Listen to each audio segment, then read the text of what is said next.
Os votos de muita paz. Alberto Camus, o notável teatrólogo, fazendo uma análise da sociedade contemporânea, escreveu uma peça com um profundo senso psicológico, à qual ele deu o nome O Estranho. Narra a história de um homem cuja vida peculiar torna-se-lhe a própria cruz. Depois de haver peregrinado por uma existência assinalada pela indiferença, ele comete um homicídio e, julgado, foi condenado à morte. No momento em que se encontrava no patíbulo, fitando a guilhotina, não pôde sopitar a tentação de fazer um retrospecto histórico da sua existência e retornou inevitavelmente pela memória à primeira infância. Deu-se conta que aquele período havia passado sem qualquer emoção. Ele não havia experimentado alegrias dignas de nota, nem tampouco perturbações que o inquietassem. Guardava na memória a ideia de que a existência naquele período havia transcorrido em uma atmosfera cinzenta, sem contornos.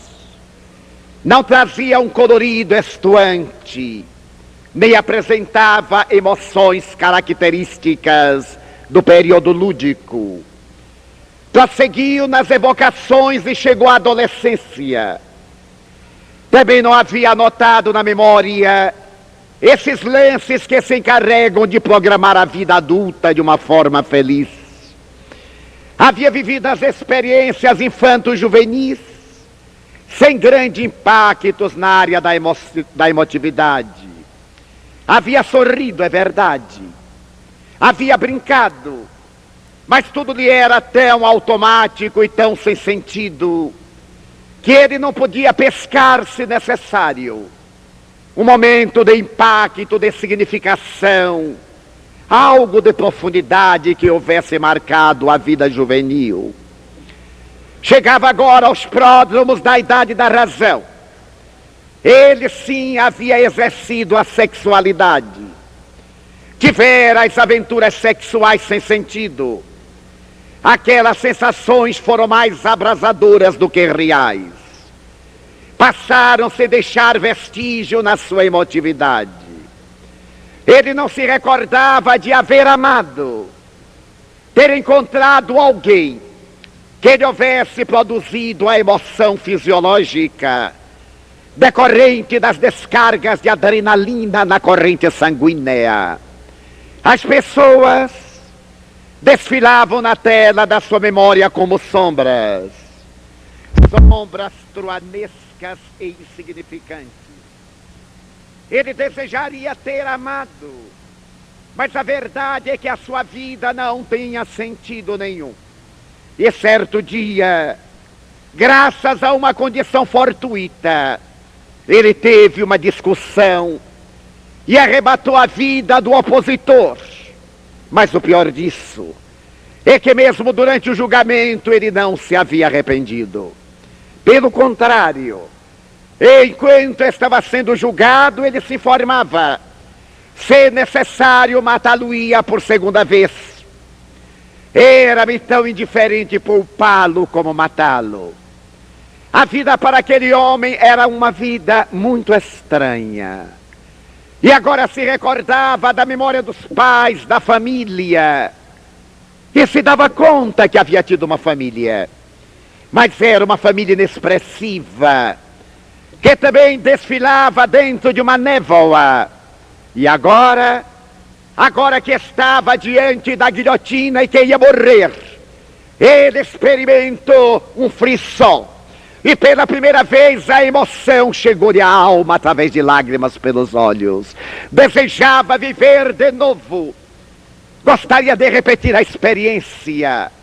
A existência humana deve ter um sentido. Ele havia perdido a oportunidade de viver. Gostaria de haver amado, de amar, de ter sido amado suficientemente. Gostaria de mentir essas juras e estas promessas de amor. Ele desejaria ter tido uma infância descuidada, perdida, mesmo que maltratada pela miséria, mas desde que fosse uma infância. E foi nesse momento, quando as recordações do estranho assomaram-lhe a alma, e ele desejou reviver, experimentar a jornada terrena, que o carrasco se lhe acercou, atou-lhe as mãos atrás, trouxe-lhe o capuz e perguntou-lhe se estava preparado, se por acaso ele desejava alguma coisa especial. Ele era tão insignificante, e a existência que ele vivera não tinha qualquer significação, que ele recusou o capuz, não tinha nenhuma vontade, nem o desejo a expressar, foi colocado na postura, a índole de renência, a lâmina afiada. Naquele momento, sim, ele gostaria de amar, mas não teve tempo. A lâmina escorregou, e Camus estabelece que esta é uma sociedade estranha, que somos pessoas estranhas, que transitemos em um mundo de névoa, ou que jornadeemos através de um túnel que parece não ter saída. A moderna psicologia, demasiadamente aferrada às tradições de Freud e ao pensamento da libido, tem tentado explicar esse tormento da estranheza humana, das origens da formação da personalidade nos conflitos do homem, desde a vida pré-uterina até o trânsito da sua concepção e todos os traumas das pressões da família, particularmente do chamado desajuste da mãe, da asfixia e dos tormentos que se sucedem nas compressões, dos conflitos psicossociais na emotividade, das lutas socioeconômicas, da necessidade de vencer, da luta contra os instintos agressivos que predominam na sua natureza animal. E chega o momento em que a vida se lhe descolore e ele experimenta um grande tormento. Kierkegaard, o notável teólogo e filósofo dinamarquês do século XIX, apresentou uma sugestão: aventurar-se no bom sentido é perfeitamente adquirir a formação da personalidade ideal e encontrar a própria consciência. O homem tem medo de aventurar-se, e quando faz, as suas são aventuras desastrosas, graças à imprevidência, ou talvez em decorrência de vários fenômenos psicológicos. A aventura lhe é um desafio traumatizante, ou o ato de aventurar-se leva a paroxismos do desequilíbrio. A sociedade contemporânea, no entanto, não é resultado da perturbação da libido de imediato, nem tampouco dos fatores psicossociais, em nosso ponto de vista, que tanto comprimem o homem, levando a paroxismos neuróticos e a psicoses profundas na área da personalidade. Se pudéssemos fazer um retrospecto psicológico, sociológico, filosófico, iríamos talvez encontrar as raízes dos nossos tormentos atuais, a partir da Guerra Franco-Prussiana de 1870 na Europa, quando o homem, desejando afirmar-se através da tecnologia, após haver arrebentado a ditadura do dogma e destruído as compressões na área da ignorância, começa a afirmar-se exatamente no instante em que a Inglaterra deslancha para análise das realidades de natureza sociais. As ideias apresentadas por Carlos Marx no dia 31 de maio de 1848 de março havia ensejado ao homem a libertação das exigências da burguesia e a oportunidade de arrancar da mão do homem aquele outro que se lhe havia tombado inerme, graças de um lado à conivência religiosa que pregava Deus e recomendava a escravidão, de outro lado graças ao poder que veio esmagando a consciência humana desde os primórdios da própria evolução. Charles Darwin teria a oportunidade de verificar este conflito quando analisa a predominância do espécime mais forte sobre o mais fraco, para estabelecer a linha genética da evolução e propiciar o desenvolvimento dos animais mais fortes nos bípedes, que irão povoar mais tarde a Terra. Mas o descalabro da Guerra Franco-Prussiana ofereceu ao homem a oportunidade do triunfo, e a largueza de vistas da tecnologia preparou, ainda não amadurecido, para se transformar no célebre capitão de indústria. Ao abrirem-se as comportas do século XX, o homem industrial era a meta de todo aquele que aspirava ao triunfo. As experiências de Henry Ford, dos Rothschilds, dos grandes dominadores da indústria americana no Novo Mundo e no Velho Mundo, ensejar o biótipo que deveria ser construído de aço como as suas indústrias, para poder triunfar, para realizar-se, para poder projetar a imagem e ser feliz no palco ilusório das personalidades conflitantes. Mas logo depois veio a Primeira Guerra Mundial. O Kaiser da Alemanha iria desencadear a primeira grande hecatombe, e o homem industrial, o homem de ferro, deu-se conta que não passava de um joguete na mão de governos arbitrários e de personalidades psicopatas que, assomando ao poder, tinham os destinos das nações em suas mãos.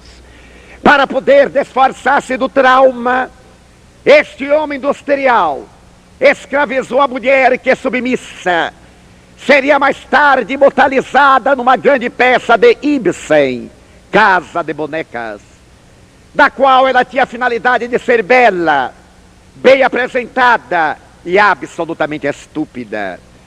Tinha a finalidade de acompanhar o marido, o amante, de servir de retaguarda luminosa para o companheiro que triunfava. Era-lhe concedido o direito de brilhar na claridade da sua luz, mas deveria ser um tanto venal. Se o marido necessitava de projeção, era ela quem sorria. Quem recepcionava os chefes não tinha direito à decisão. Removido de um para outro posto, deveria acompanhá-lo. E este conceito que Ibsen imortalizou na sua peça Casa de Bonecas deveria atormentar a mulher, fazendo-a profundamente defraudada nos seus direitos. Logo depois, ao terminar a Primeira Guerra Mundial, a psicologia assinala que a geração dos anos 20 pode ser chamada a geração frustrada, porque a Alemanha vencida preparava o Ruhr para levantar novamente as usinas de aço, recompor a sua indústria, a sua economia, e parte da Europa, com as profundas cicatrizes da guerra, procurava uma filosofia imediata, na qual a religião não tinha qualquer sentido, mas a necessidade de recuperar tempo, valor, era imperiosa. E de repente, quando dealbam os anos 30, aparece em Munique o Partido Nacional Socialista, no qual um jovem epiléptico, que havia falido ao ingressar na Universidade de Viena, que tivera suas telas recusadas para uma exposição de pintura, começa a gritar numa cervejaria e impressiona a outros que serão mais tarde chamados os Cavaleiros do Apocalipse. E quando em 1935 o grande Partido Nacional Socialista adquire maioria de deputados da Câmara A primeira providência é legalizar o aborto, porque os ditadores são mantidos no sangue das vítimas inermes e indefensas. O aborto abre espaço na legalidade para os crimes que mais tarde farão as bases da humanidade tremerem. Era o Führer Adolf Hitler, que acompanhado de Goebbels, de Himmler e dos demais companheiros de insânia, invadem e anexam a Áustria e a Alemanha, porque ele acreditava que havia sido designado pela divindade para reunir os povos germânicos. Chegando ao Museu Hofburg, que fora erguida pela célebre Maria Teresa, a rainha mãe de rainhas, ele arrebentou a vitrine e de dentro do cristal despedaçado trouxe a ponta da lança, que a tradição dizia haver pertencido a Longinos, aquele que a cravou no peito de Jesus numa cruz. Uma velha lenda contava que todo aquele que possuísse o pedaço da lâmina, que um dia estivera nas mãos de Herodes, e Herodes Antipas entregar a este jovem militar, para que testasse o moribundo cravando-a no seu peito, aquele que a detivesse poderia governar o mundo. A tradição informava que aquela lança havia derrubado as fortalezas de Jericó, quando o profeta a brandira nas suas muralhas, e provocando ruído especial, ela fizera ruir toda a defesa da cidade mais antiga da humanidade. Depois asseverava a lenda que aquela mesma lança estivera nas mãos de Alexandre Magno da Macedônia, de Aníbal o Cartaginês, passando pelas mãos dos dominadores da terra. Herodes o Grande recebera e legara a seu filho Antipas. Mais tarde ela fora repousar nas mãos de Constantino, Carlos Magno, Carlos Martel, e todos os seus possuidores fizeram tremer a terra. Adolf Hitler, que tivera a oportunidade de estudar esoterismo com o insigne místico alemão Eckhart, sabia que aquela lança era portadora de um magnetismo estranho. Levou-a para o seu bunker em Berlim, e a partir daí invadiu a Tchecoslováquia, a Polônia, os Países Baixos, e deflagrou a Segunda Guerra Mundial. O homem que ainda não se firmara na indústria viu-se obrigado a colaborar no esforço de guerra, tornou-se detentor do poder econômico, passou a escravizar simultaneamente outros povos, enquanto o poder da força guerreira dominava outras nações. E ao terminar a Segunda Guerra Mundial, a sociedade europeia, profundamente falida, procurava um profeta.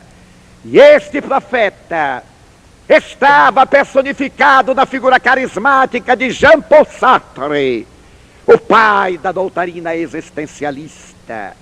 Ao lado de Madame de Beauvoir, estabeleceu que a vida não tem qualquer sentido, que é viver.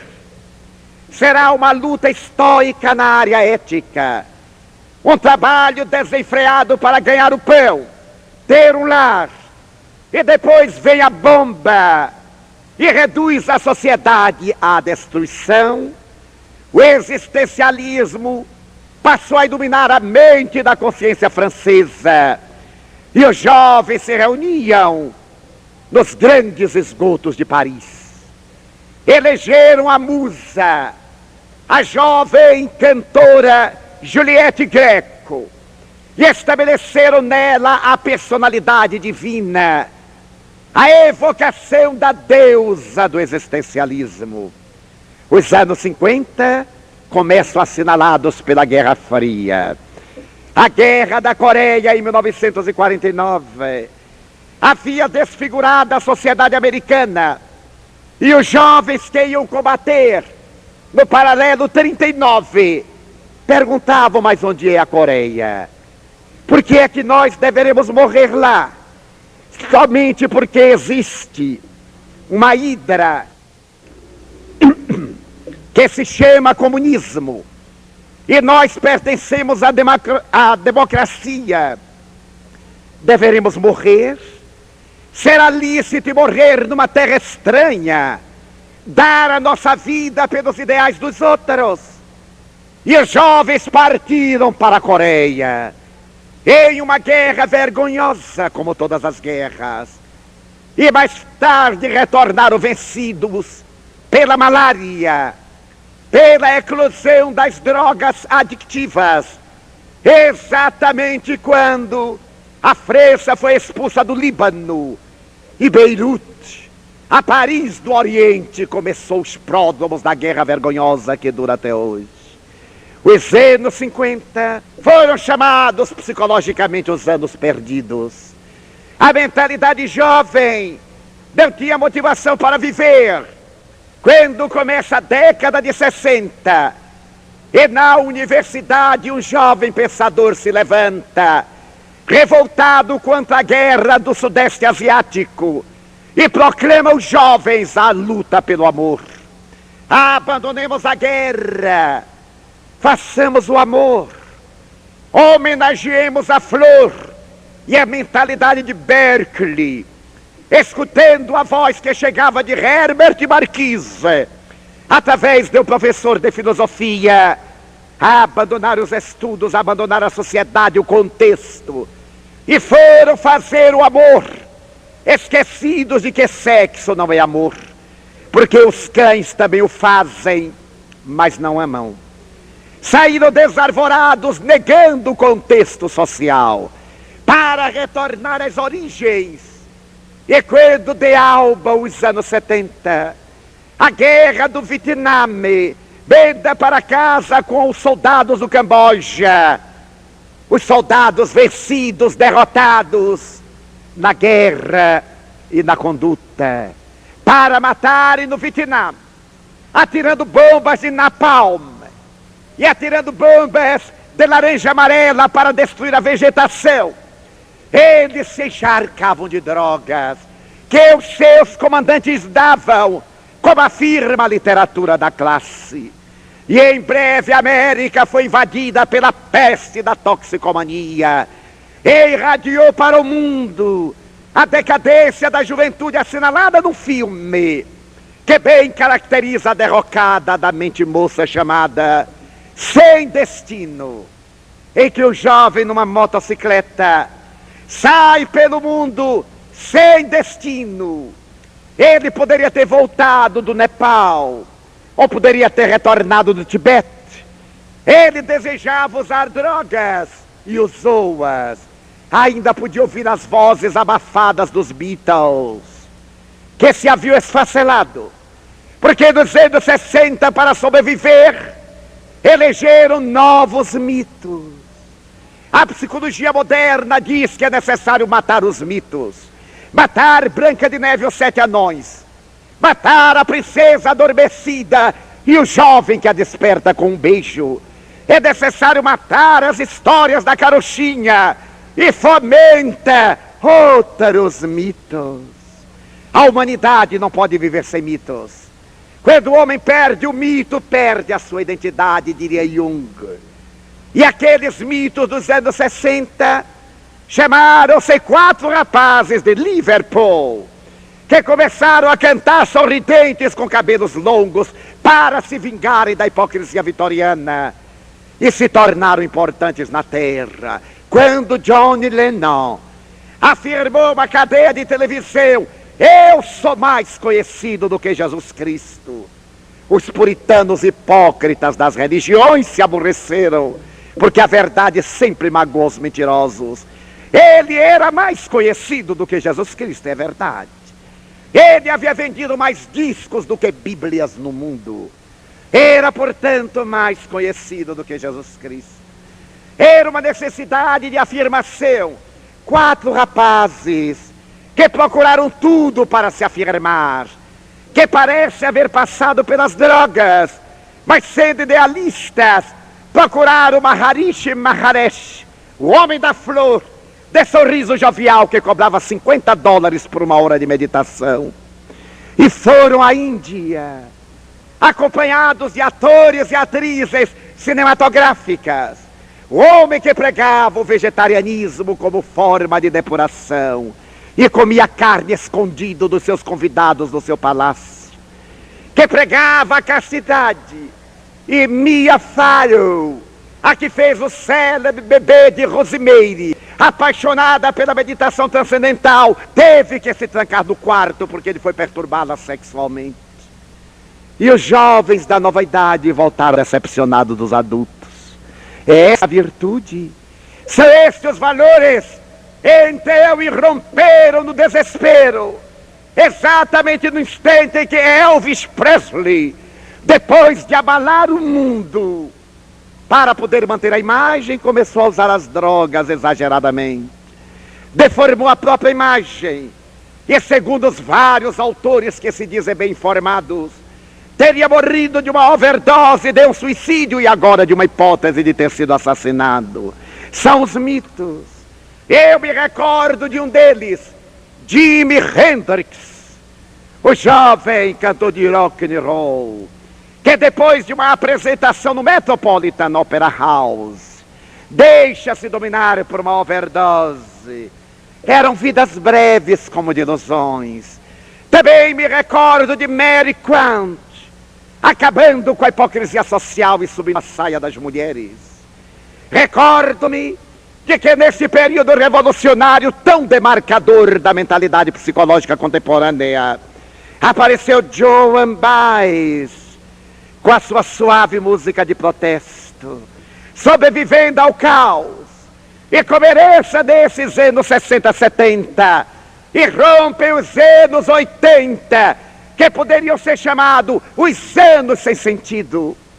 A guerra do Líbano, a grande alteração da guerra de 6 dias nos anos 60, que mudou a estrutura econômica do mundo graças ao petróleo. Tudo isso eclode na personalidade humana, levando o indivíduo a estados paroxísticos. E agora, no abismo que nós guardemos das gerações passadas, de segurança. Todos queremos segurança. A mulher ontem queria casar-se para ter segurança. Agora não quer se casar para não ter segurança. Porque ela se libertou do tacão do homem. Graças a Deus. Ele encontrou seu lugar ao sol. E provou que a anatomia não tem nada a ver com cabeça. A diferença anatômica nada tem que ver com capacidade nem valor ético-moral. Demonstrou, seguindo os exemplos notáveis de Golda Meir, de Indira Gandhi, da extraordinária Florence Nightingale, de Margaret Thatcher e da nossa primeira-ministra da Economia. A mulher demonstrou seu valor e apresentou o seu direito ao lugar ao sol. Mas é exatamente nesse instante que a busca de segurança nos levou à rotina, principalmente a rotina empregatícia. Ter um emprego, principalmente nos países subdesenvolvidos, é muito importante ter um emprego. Não é necessário ter um trabalho, porque o trabalho é uma coisa muito antipática. Mas ter um emprego é uma coisa muito boa. E esta rotina nos massificou. Acordar à mesma hora. Com quanto orgulho muita gente diz: eu acordo impreterivelmente à mesma hora. É a síndrome da rotina. Mas ele acorda à mesma hora para fazer a mesma coisa, para ir trabalhar no mesmo monótono e desagradável emprego, e voltar ao meio-dia no mesmo horário. E alguns ainda acrescentam: sou pontual, o que equivale a dizer neurótico. Tenho neurose de geometria, tudo arrumadinho. Então ele chega a casa, almoça, dá uma cochilada de 10 minutos, não mais, não menos, e volta ao trabalho. E retorna a casa às 17 horas. Pega o jornal e vai ler a página de esportes ou de crimes. A esposa, também rotineira, faz o mesmo diariamente. Põe bob no cabelo, arruma a casa, recebe aquele homem que chega antipático e vai embora. Ela também está enjoada, não fala nada com ele.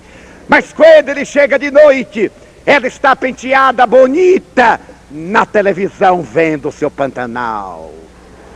Ela necessita de um Pantanal para afirmar a personalidade escorregadia. E então no Pantanal, ela olha para o marido, ele lendo o jornal. E ela olha de esguelha, veja com quem eu me casei.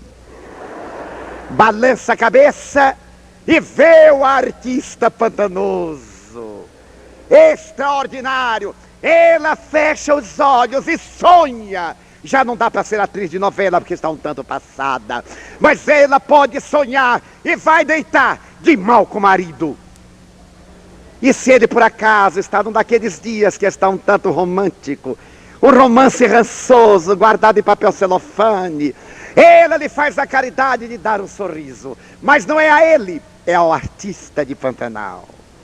É a rotina que mata o indivíduo. Se nós lhe apresentamos uma ideia nova, mais tarde. Se lhe pedimos para ler um livro, quando eu me aposentar. Se lhe falamos de ideal, depois da aposentadoria. E a mulher diz, meu bem, mas vamos fazer um tour. O tour, ou palavra, é hoje também a última moda para o sofrimento da rotina. A maior meta das pessoas é fazer uma viagem, na pior das hipóteses, ao Paraguai. Ah, meu Deus! Quem ainda não viajou ao Paraguai é profundamente infeliz. Todo mundo já foi, até os gatos já foram. Sou eu que ainda não fui ao Paraguai, a cidade leste. E toma dinheiro emprestado e vai. A maravilha da viagem de ônibus na hora que a gente entra. E o horror da viagem de ônibus na hora que a gente volta. Mas vai. Ou então, se o nível social é um pouco melhor, fazer um tour na Europa. Conheça 30 países em 27 dias. E a pessoa então se arruma, se prepara, faz aquela coisa toda, avisa todo mundo, manda cartas. Eu também vou à Europa, eu vou fazer um tour e viaja à Europa. Que maravilha!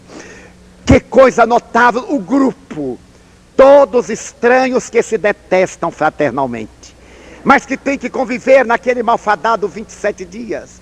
Então eles viajam e todo mundo é simpático. Quando entram no ônibus para fazer o tour, cada um se exibe mais.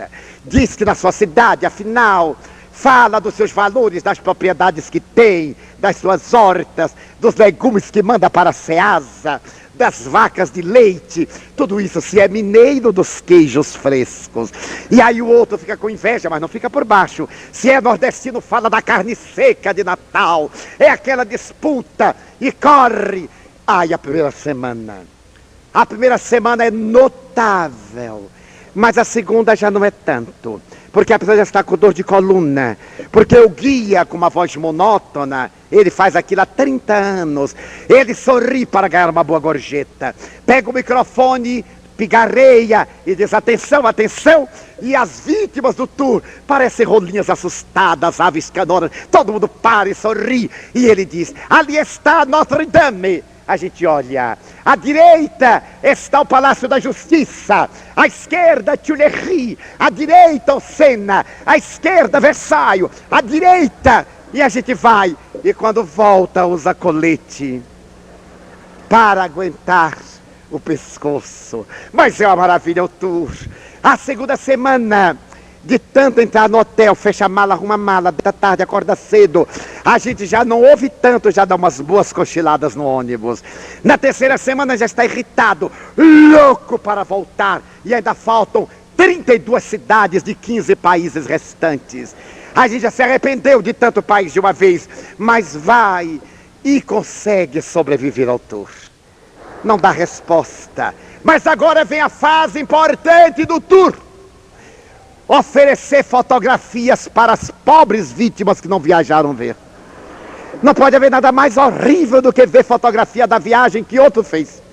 Aí ele dá aquele monte, a gente já perde a respiração. E eu digo, meu Deus, será que eu vou aguentar? E ele diz, mas que gracinha. Quando a pessoa distrai, a gente passa umas 10 ou 15, Aí a pessoa vai, olha aqui sou eu, está vendo? Este aqui é um amigo americano que estava lá. Esta aqui é uma... Aí ela disse até que era condessa, não sei, ela disse. E a gente louco de raiva para acabar aquilo logo, para tomar o café. Porque bom foi o café da festa de apresentação. E agora que está na moda, videocassete, você convida os vizinhos para que assista a viagem em videocassete.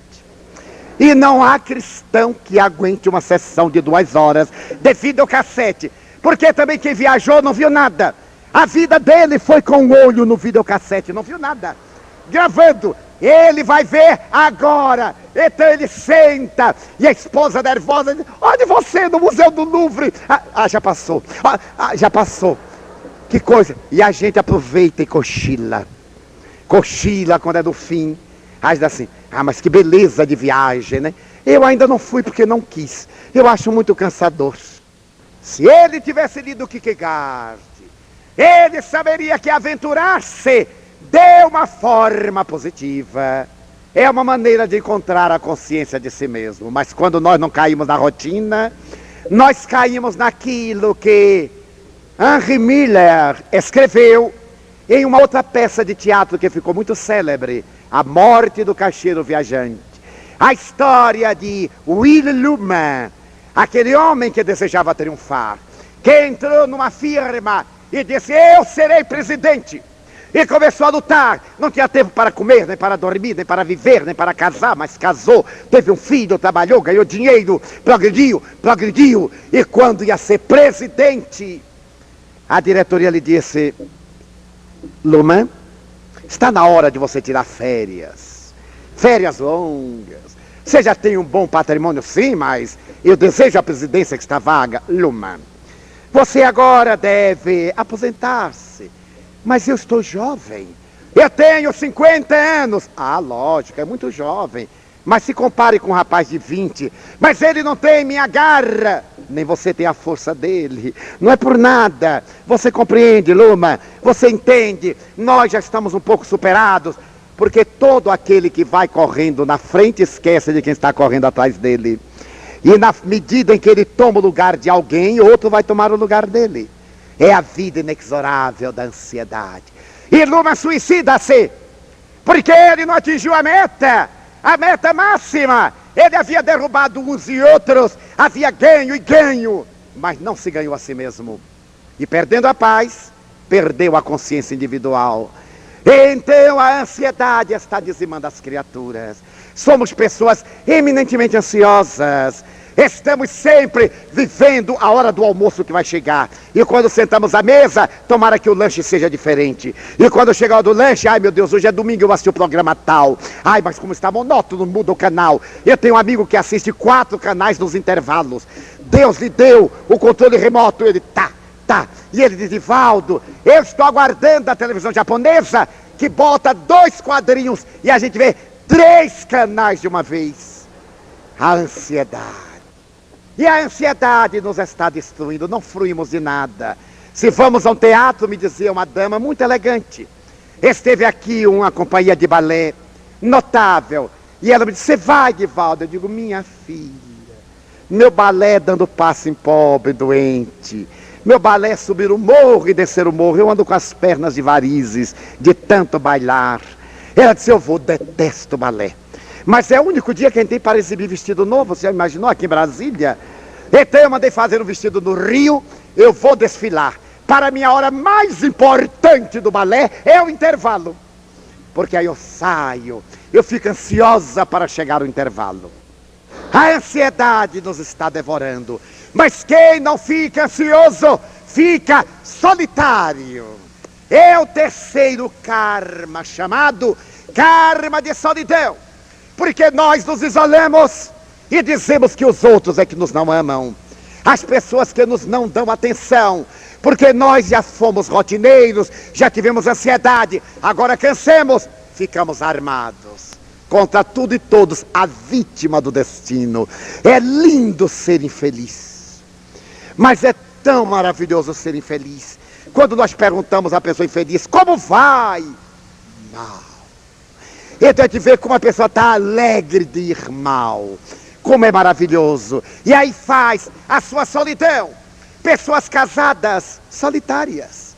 Alguns dizem assim, mas eu tenho tanta solidão. Eu digo, teve 15 filhos. Que solidão. Mas Divaldo, é que você não sabe. Eu digo, eu não sei não.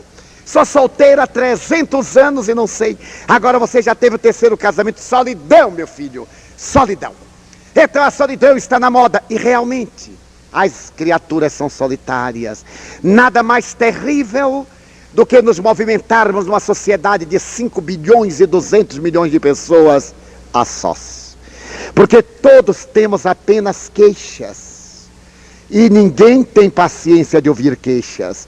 Nós queremos amigos para descarregar queixas, não para ter amigos, para falar coisas otimistas. Eu noto às vezes, quando estou com alguém, eu então converso um assunto, outro, eu não entendo nada de futebol, mas eu dou palpite errado, mas dou. Eu falo de futebol, falo de cinema, e aí a pessoa volta ao espiritismo. Eu digo, mas que coisa bonita, você leu no jornal? Pois é, Divaldo, e como é que o espiritismo interpreta? Deixa o espiritismo para lá. Então você soube da alta? É mesmo, como é que o espiritismo interpreta a inflação? Porque a vida está tão cara? Não, não está cara assim não. No meu tempo ninguém tinha carro, agora todo mundo tem 2, tem 3, tem casa de praia.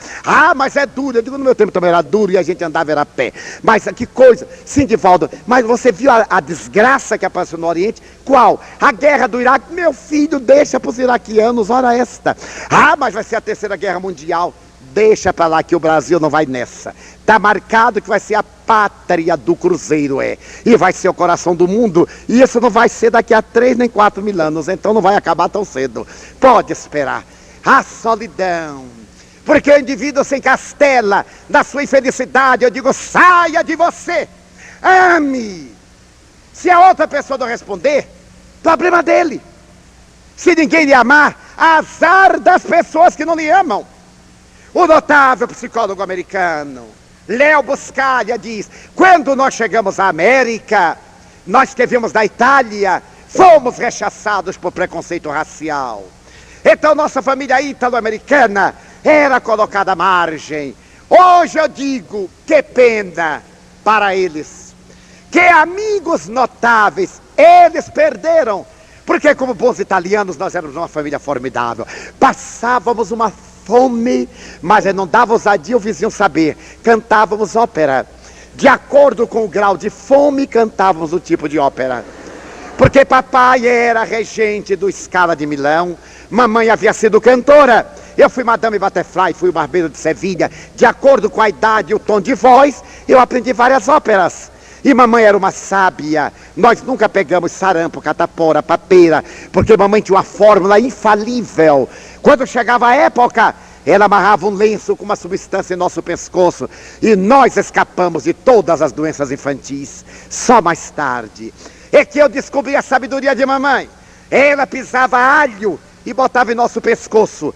E como nenhum americano aguenta o cheiro agradável de alho, as crianças contaminadas não se aproximavam, nós não nos contaminávamos. Que família espetacular! A nossa família. Então Leo Buscaglia diz, ame você, toque na pessoa amada. Não tenha constrangimento, só tem constrangimento se tiver malícia. Amar é uma coisa, desejar é outra. Ame, mas não possua. Não fique atormentado pela posse, porque ninguém é de ninguém. Ame apenas. Não exija nada, não tome a frente da pessoa, não respire pela pessoa, porque há afetos que benza-te Deus. Quando a gente vai respirar, ele faz, pare, eu respiro. E aí ele respira. São pessoas solitárias, porque ninguém aguenta. Joana de Ângeles me diz, o amor é um bumerangue. Jogue. Ele vai, fique aguardando, ele volta. Segure e guarde o bumerangue. Ame a este, que não lhe amará. E vai amar alguém que o não amará. Que irá amar a outra em que não lhe dará consideração. Que vai amar a alguém, que vai amar e que um dia nos amará. Então ele diz assim, meu Deus, não é exatamente o que eu quero, mas na solidão que eu estou eu vou pegar. E vai descobrir que este é o amor de nossa vida. Porque a alma que chegou suave, mansinho, que tocou no ombro, que tocou na mão, mas o que veio ciclópico pode deixar passar porque vai embora. Labareda que muito arde, apaga o fogo depressa. É incêndio em campo de trigo, acaba logo.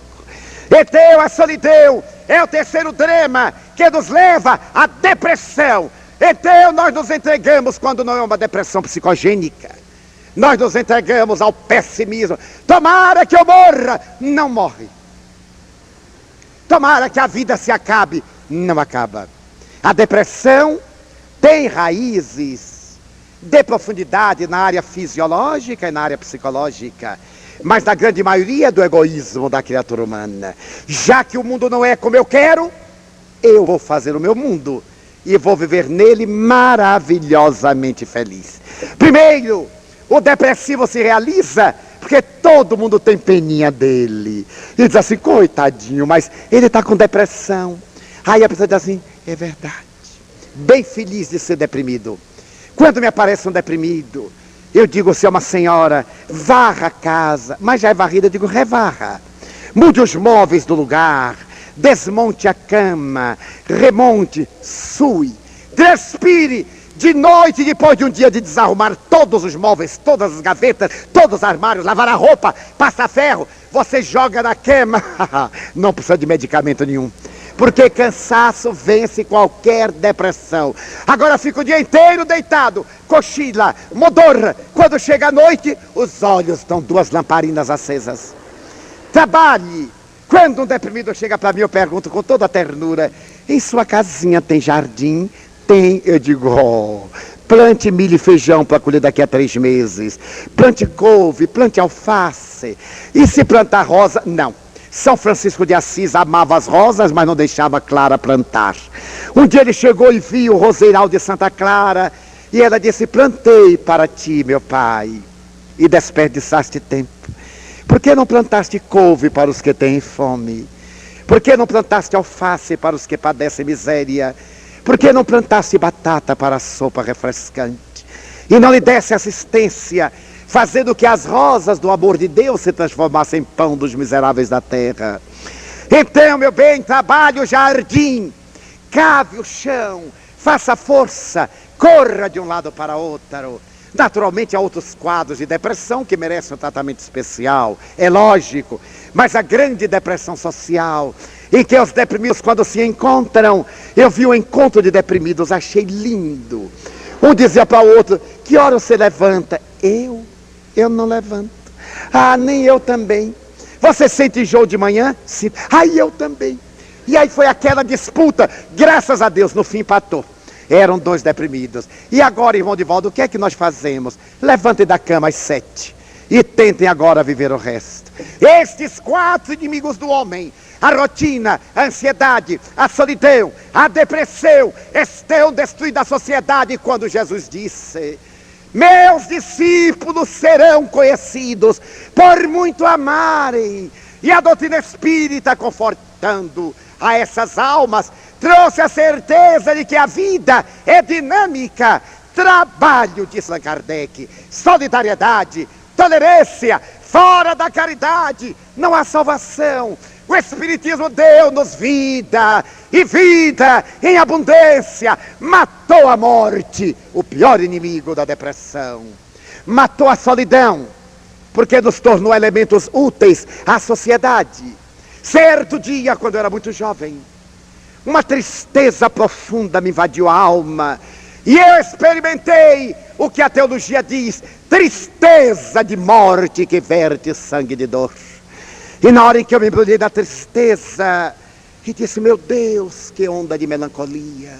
Joana de Ângeles, a veneranda instrutora que me socorre, ela diz, sai da melancolia com o sol da esperança, e vai levar Jesus àqueles que ainda o não conhecem. Tu verás, quando falares dele, um sol radioso sairá de ti, iluminando os que estão no teu caminho.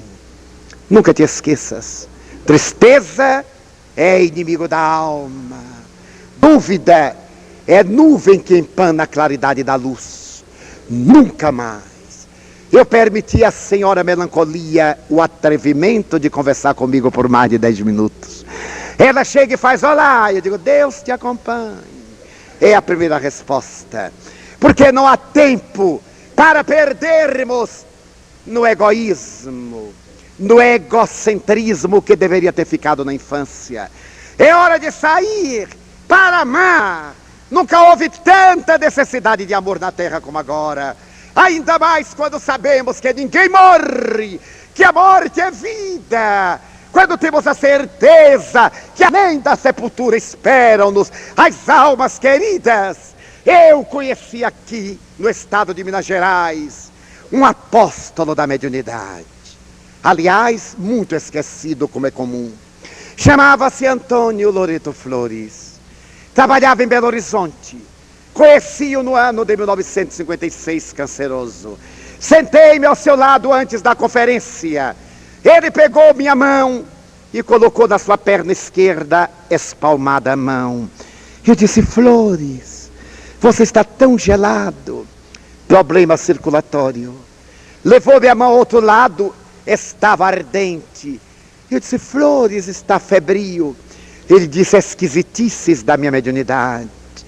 Então, quando eu passei a mão na perna, eu notei os nódulos cancerígenos que se distendiam pelo corpo como grãos daquele câncer terrível ganglionar.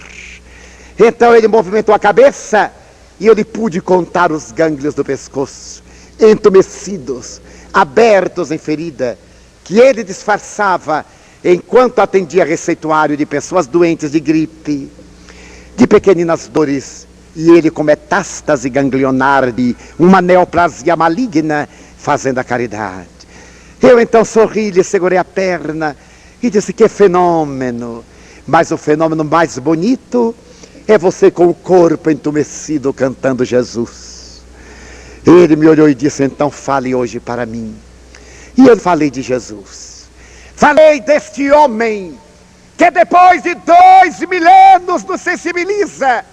E me perguntei: que força tem Jesus para 2000 anos depois abrasar-nos? Que força e poder! Que força é essa? É o amor. Ele se nos deu como presente maior. Passaram-se os meses após aquela noite. E um dia eu orava em Salvador, quando de repente rompe-me pela visão psíquica Antônio Loreto Flores, jovem, estoico, como se fosse um herói da mitologia. Eu sorri e lhe disse: Flores. E ele me redarguiu: libertado, Divaldo, livre da grilheta da carne. Àquela época, eu fazia 3 perguntas aos espíritos para uma enquete que organizava. Qual foi a sua maior alegria no além-túmulo? Como foi o seu despertar? Qual foi a sua maior tristeza? Porque eu tinha a tradição de que morrer doía, o povo contava. Morrer dói, a pessoa chora, morrer dói. Eu perguntei a 200 espíritos diferentes e anotei. Então ele disse: Flores, morrer dói? Não, Divaldo. Como é morrer? Morrer é como se você estivesse num ascensor e de repente caísse o fundo e você perdesse a consciência. E as lágrimas, Flores, todo mundo diz que o moribundo queria dizer alguma coisa. Ilusão, não quer dizer nada. No momento da paralisação do sangue, os esfíncteres, os músculos perdem a flexibilidade, arriam, e a pessoa vê aquela transformação facial, pensa que alguma coisa é fenômeno biológico. Flores, qual foi a maior felicidade? Como foi o seu despertar? Ah, Divaldo, eu estava inconsciente quando ouvi uma voz dizer: Flores, Flores, desperte, Flores, desperte. Eu abri os olhos sonolentos, olhei e disse: meu Deus, despertou-me a vidência.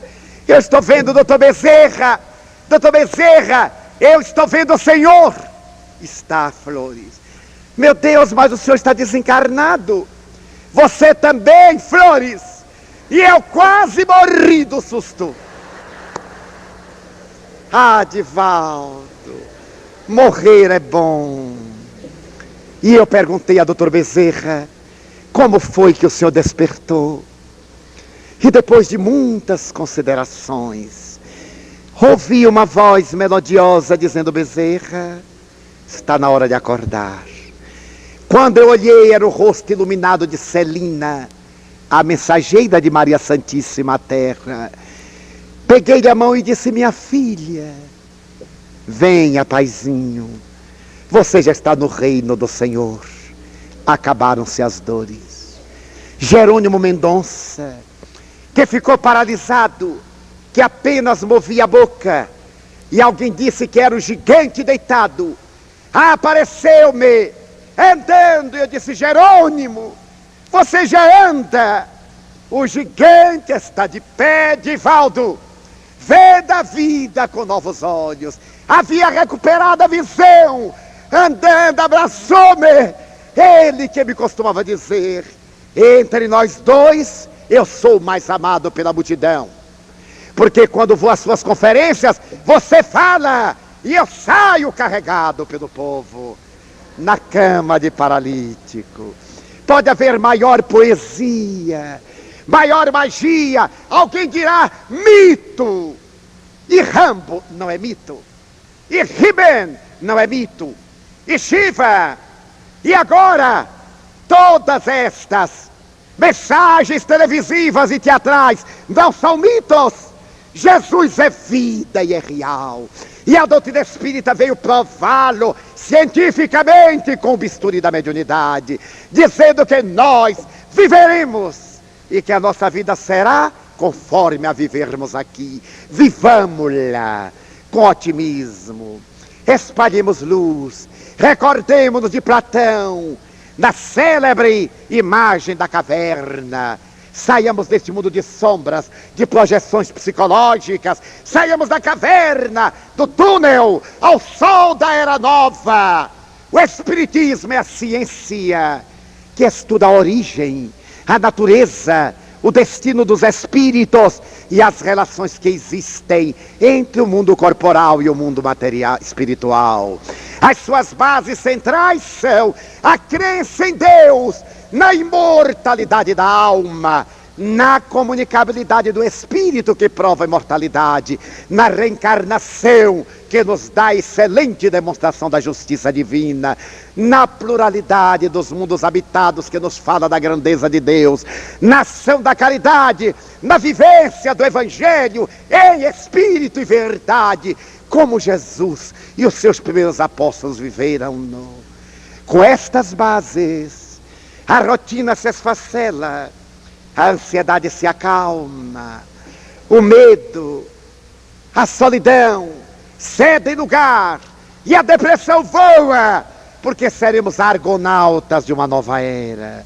Demo-nos então as mãos, nesse dia que o calendário reserva ao Pai, ao genitor, que possamos ser pais da vida, que tenhamos a progenitura do amor, que possamos dilatar, distender mãos e afagar a criança de rua, sorrir para o miserável da esquina, plantar uma couve no caminho, podar uma árvore na primavera para que reverdeça, distender o sorriso generoso e matar a queixa, rasgar o rol das reclamações, e ao invés de blasfemarmos, podermos dizer: meu Deus, quanta estesia neste mundo de sinfonia. Eu amo a vida, que para mim é colorida, e quero agradecer-te, Senhor, pela honra de ter o teu amor. Muito obrigado, pois, pelo que me deste, pelo que me dás, pelo ar, pelo pão, pela paz. Obrigado, Senhor, pelo meu lar. É tão maravilhoso ter um lar. Não é importante se este lar é uma mansão, se está numa favela, se é uma tapera, um ninho, uma casa no caminho, um bangalô, seja lá o que for, mas é importante que dentro dele exista amor. O amor de mãe ou de pai, de esposa ou de marido, de filho ou de irmão, a presença de um amigo, de alguém que nos dê a mão, porque é muito doloroso viver na solidão. Mas se eu a ninguém tiver para me amar, nem um teto para me amparar, ou uma cama para repousar, nem aí blasfemarei, porque eu te tenho a ti, E te quero dizer, obrigado, Senhor, porque eu nasci. Muito obrigado, porque eu creio em Ti. Pelo Teu amor, obrigado, Senhor. Muito obrigado, Senhores.